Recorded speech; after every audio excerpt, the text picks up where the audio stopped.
Permisi, Bu. Oh ya dek, silakan masuk. Silakan duduk dek.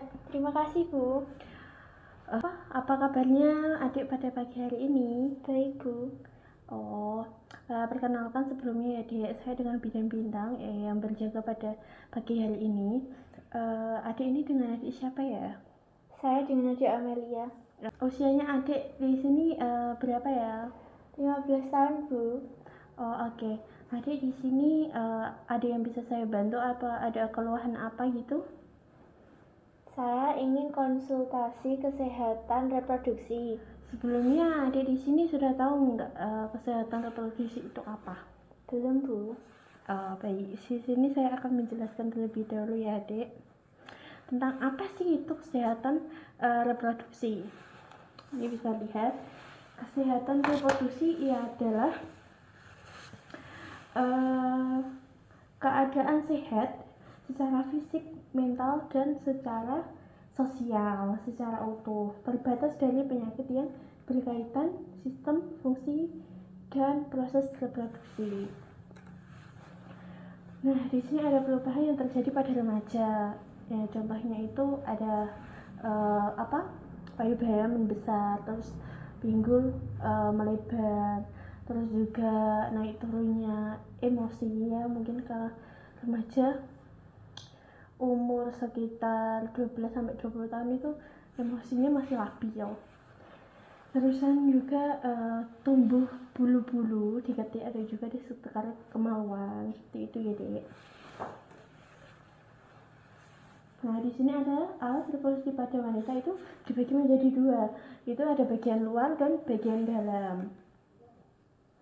Bagian luar itu terdapat labia mayora yang berfungsi untuk melindungi organ luar lainnya tempat tubuh bulu rambut.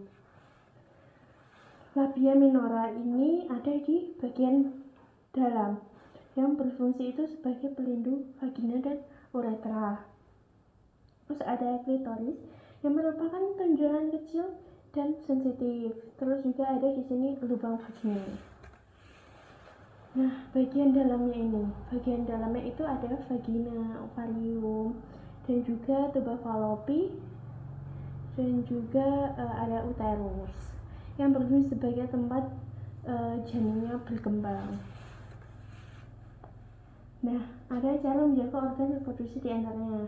Nah, ini untuk cara menjaganya ya dek. Pakailah handuk yang lembut, kering, bersih, dan tidak berbau atau lembab. Memakai celana dalam dengan bahan yang mudah menyerap keringat. Pakaian dalam diganti minimal 2 kali dalam sehari. Wajib diganti ya dek, jangan malas.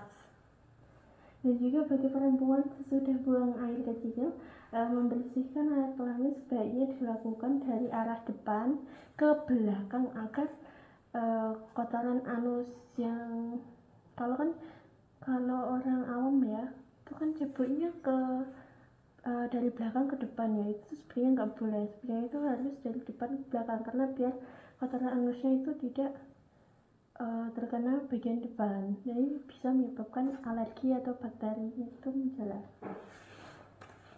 Selanjutnya di sini, apa itu kehamilan remaja? Selanjutnya di sini ada, apa itu kehamilan remaja ya dek? Kehamilan remaja adalah kehamilan yang terjadi pada usia remaja menginjak 20 tahun. Wanita yang hamil pada usia 15 hingga 19 tahun mempunyai risiko yang lebih besar untuk mengalami komplikasi kehamilan dan persalinan. Wanita usia sekitar 20 tahun, organ-organ reproduksi belum berfungsi secara sempurna, sehingga apabila terjadi kehamilan dan persalinan akan lebih mudah mengalami komplikasi. Contohnya pendarahan, itu yang sangat sering dialami karena itu bisa menyebabkan ibu dan janinnya meninggal. Faktor-faktor yang menjadi sebab terjadinya kehamilan remaja adalah seperti faktor agama dan iman, faktor lingkungan, perubahan zaman, perubahan kadar hormon pada remaja yang meningkat libido atau dorongan seksual yang membutuhkan penyaluran melalui aktivitas seksual. Terus juga adanya tren baru ya dek, pergaulan itu usia pertama melakukan hubungan seksual, dan juga faktor ekonomi dan juga faktor pendidikan. Yang paling utama sih sering-seringnya karena faktor pergaulan. Oke, di sini apakah adik sudah jelas? Oh iya Bu, saya ingin bertanya tentang keputihan. Keputihannya seperti apa dek? Keputihan itu ada dua loh, keputihan normal dan tidak. Keputihan itu kondisi normal ya sebenarnya pada remaja, atau fisiologis yang terjadi setiap bulan biasanya.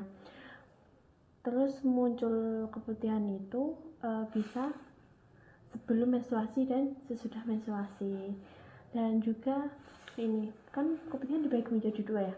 Keputihan normal itu warnanya itu jernih, transparan, atau bisa cair seperti air dan lengket, dan tidak berbau sama sekali.